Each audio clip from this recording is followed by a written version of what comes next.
Ciao, I'm Julia Kay. I'm glad you are here. Nobody has visited me in ages. It's been years now. I must tell you my story, but I don't know where to begin. There is so much that I should start from my childhood, but my memories of these times are vague. I only remember the summer of 1929, when they sent me off to stay with my nanny.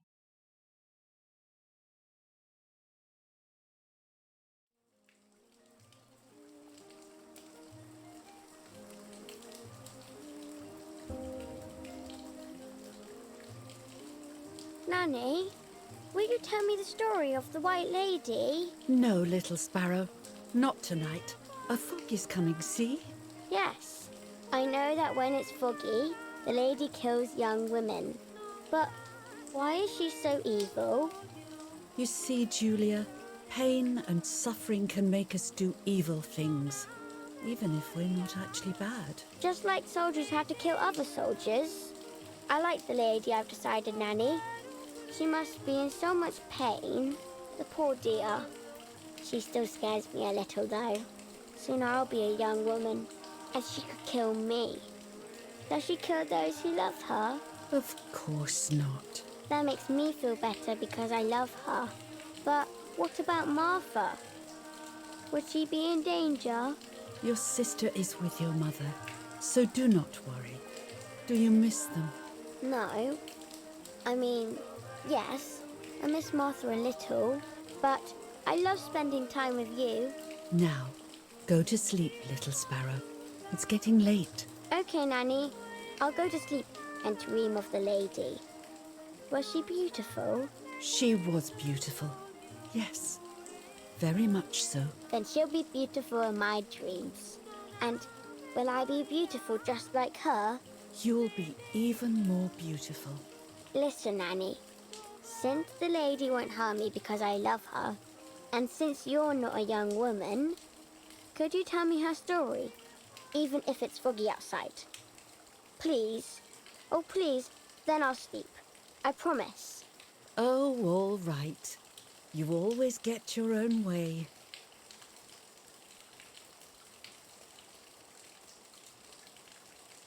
I loved Nanny and I loved that story. Every time I heard it, it sounded like a new and more mesmerizing tale. Every night I would ask her to tell me about it, even though it scared me.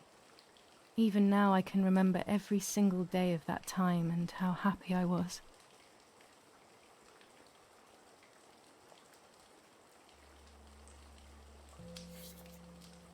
According to an ancient legend, the lakes of the area are haunted by the spirit of a young woman who was killed by the man she loved.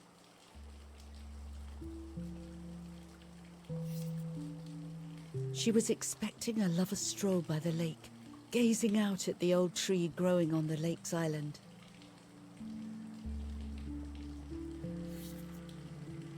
So much hope and desire, but death, not love, was awaiting her.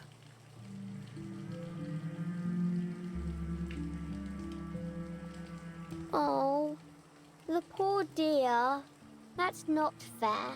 Life isn't fair, Poppet, but that's the way it is, and we must learn to deal with it. Okay, I'll try. But it makes me so mad. Keep on reading, Nanny. In despair, the man confessed he had killed her out of jealousy.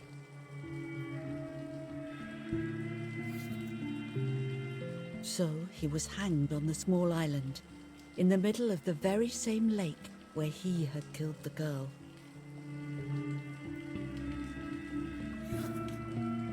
They searched everywhere, but the girl's body was never found.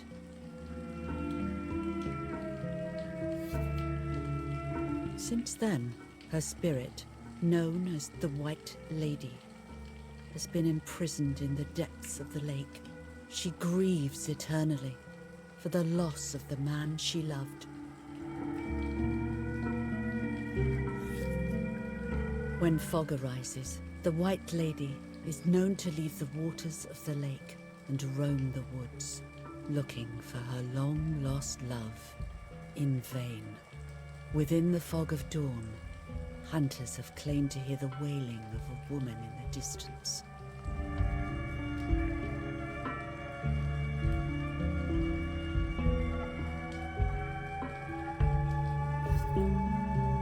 Every time the sad memory of the night she perished stirs in her soul, she takes the life of a young woman by slaying such a life in its youth. Even just for an instant, the lady feels free from the burden of her pain.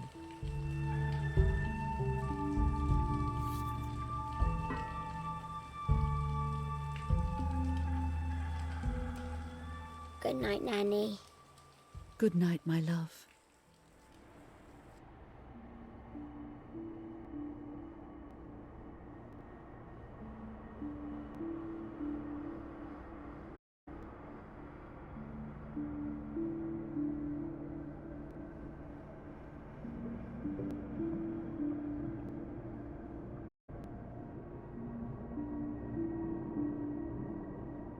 I spent almost 3 years with the nanny, but when I came home, I quickly forgot how to be happy.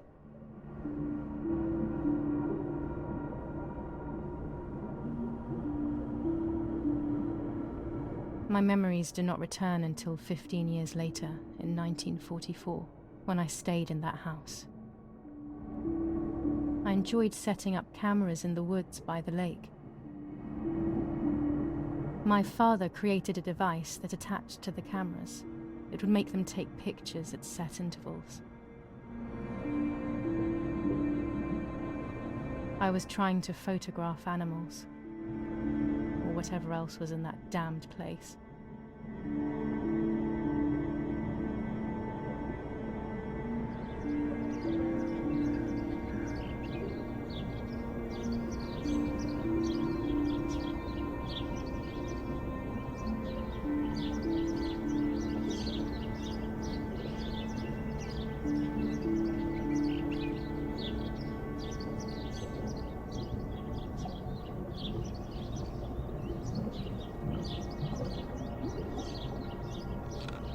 Reel off the film.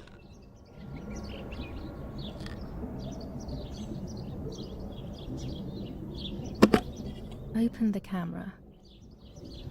Remove the old roll of film.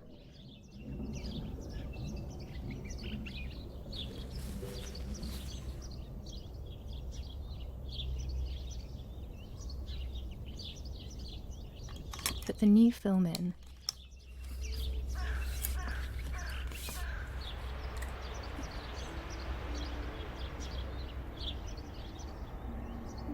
Close the camera. Load the film.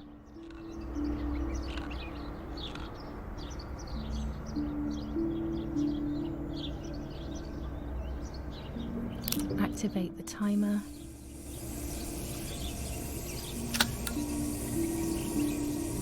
Almost ready. Now to bring the image into focus.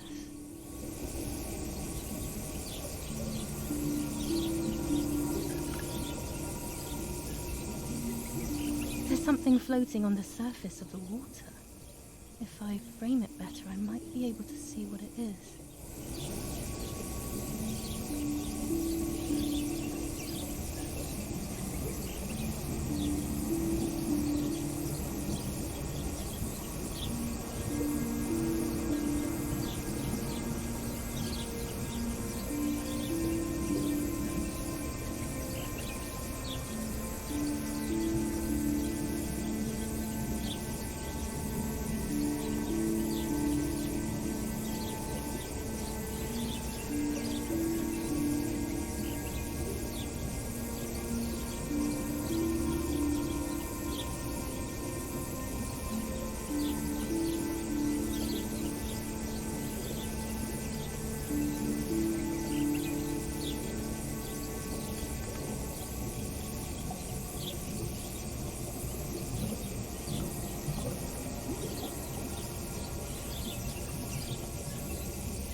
listen.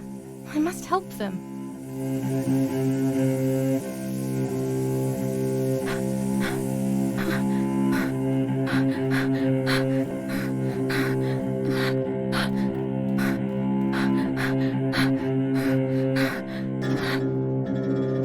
I was horrified at the idea that someone might have drowned in my lake. The lake was my world, where I would spend entire days daydreaming. I would lose myself in my thoughts, but that was a rude awakening. So terrible.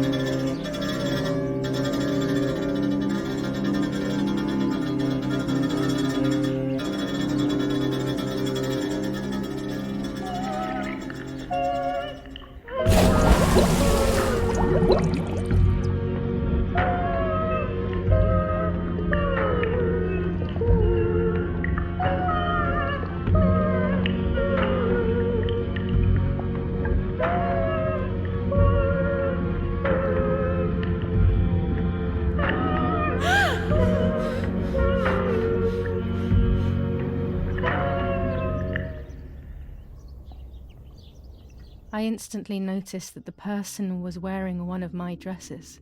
I was scared. I dragged that lifeless body as best as I could to the shore, trying not to drown myself. Only when I lifted her in my arms did I realize who she was. It was my sister, my twin, a part of me, dead. Impossible to comprehend. I was desperate. I didn't know what to do or to think.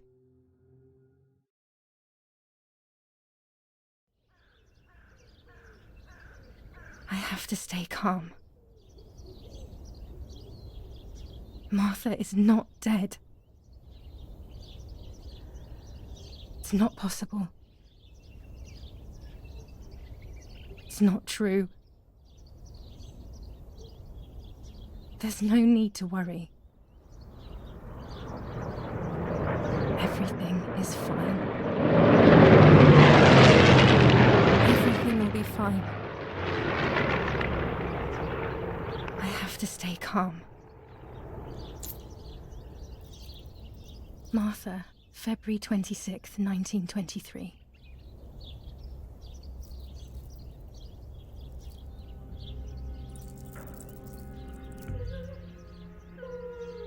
Is everything okay? Are you hurt?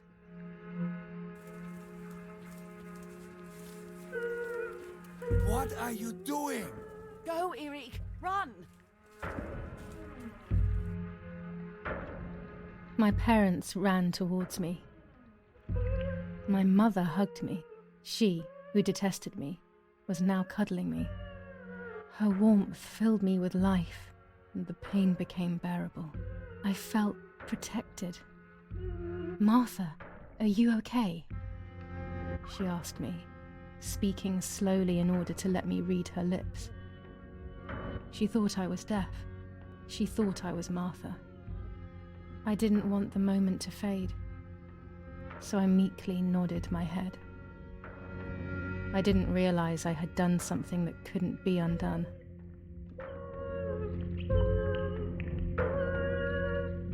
I would have to pretend to be Martha, forever.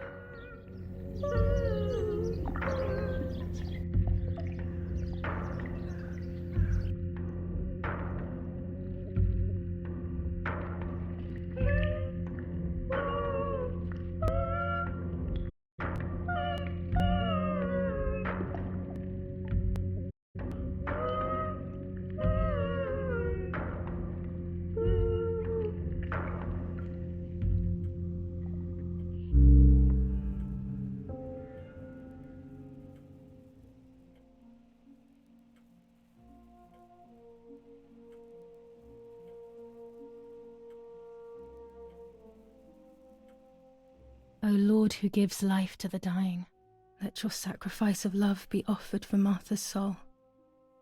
Into your hands I also entrust my spirit, so that I may be reunited with her in perpetual light, to never suffer the desolation of purgatory. Please grant her eternal rest, O Lord, and may eternal light shine upon her.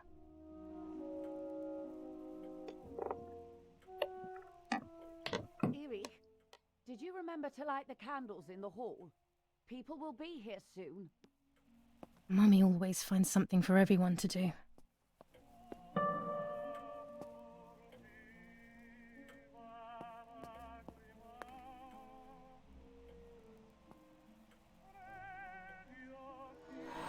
What the hell? For a moment I thought I saw... No, that's not possible. It must be this...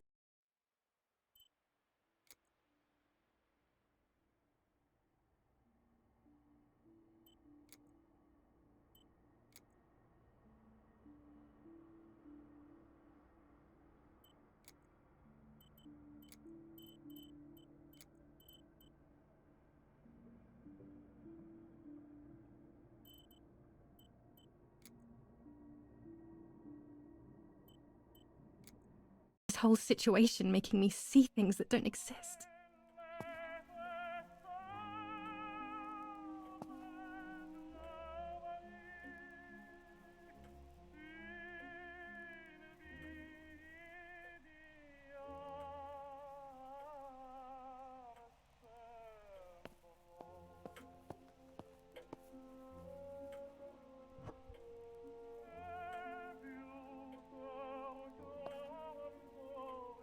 Daddy's oboe. We were preparing a really nice duet together.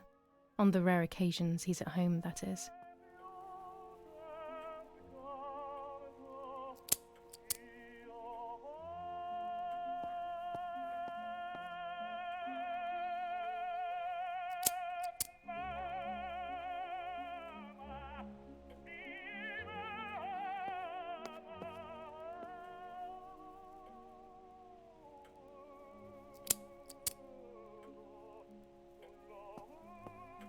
When you're done, can you come and get the flowers, please? Or send Martha if you like. Never a moment's peace. Even at a time like this. She can't sit still for a second.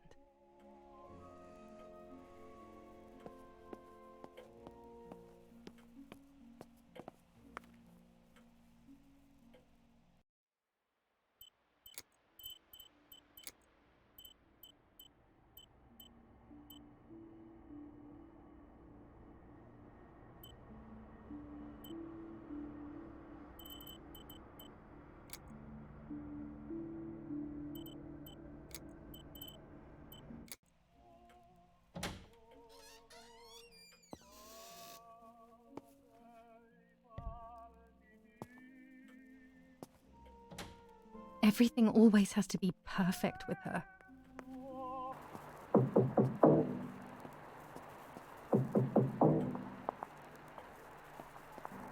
Parla Londra. Trasmettiamo alcuni messaggi speciali. Felice non è felice. È cessata la pioggia. La mia barba è bionda. Parla Londra. Abbiamo trasmesso alcuni messaggi speciali.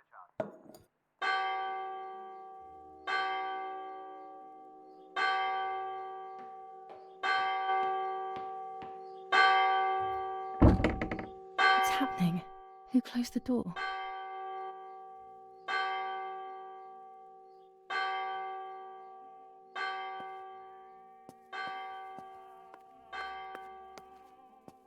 Erich, wake up. Do you think it's appropriate to sleep here, of all places? What? Yes. I must have fallen asleep.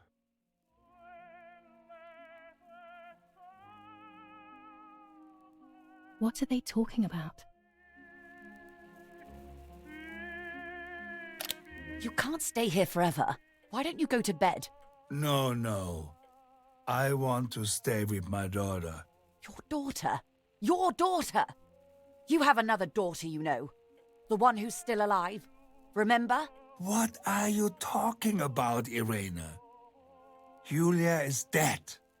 What kind of comment is that? How can you?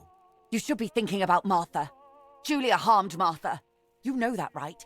And as if that were not enough, she has now also abandoned her. It's the same old story. Everything is always Julia's fault, isn't it? Her fault for Martha being deaf and for you being infertile. Do you think it's the right time for this? Julia is dead, Irene. Dead. Someone killed her. Do you realize that? Of course I realize. I get it. Do you think I'm stupid? No one understands it better than me. She always brought problems. Only problems. It would have been better if she hadn't been born at all. You're crazy. I'm the crazy one? Me?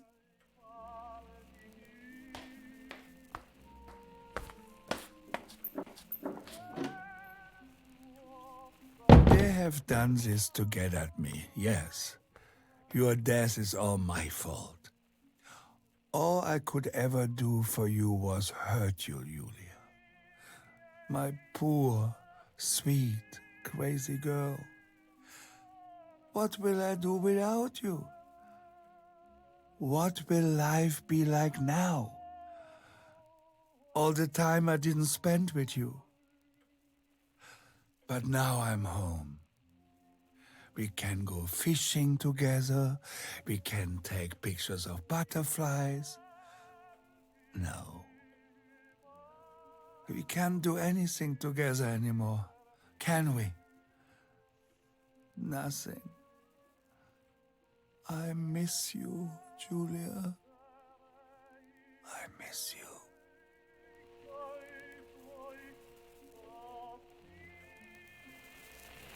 While American bombings continue to devastate the peaceful towns within the Elsa Valley, we have heard some tragic news from the area of La Ramola. The young daughter of German Army General Erich Kay was murdered near her home. What possible reason could there have been behind such a cowardly act? This is what the Carabinieri, who immediately intervened, hope to find out.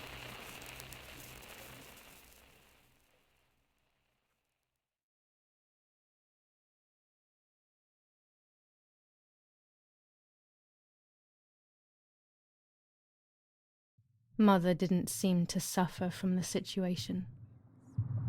All she cared about was that my death was so painful for Martha.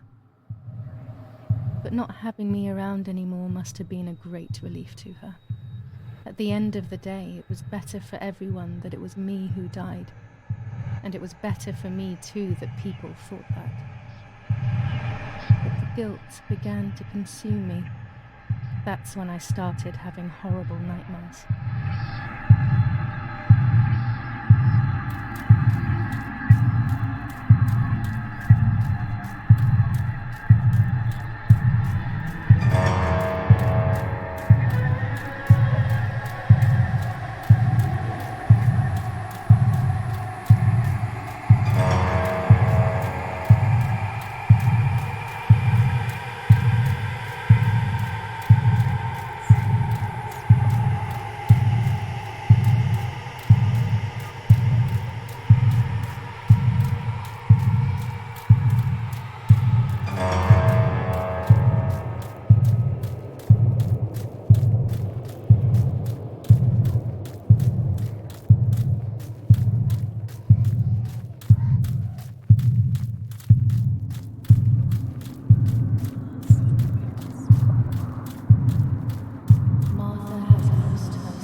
It was just a dream.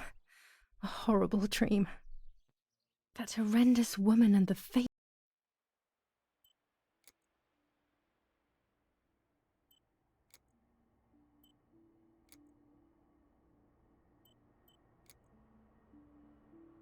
Of my sister.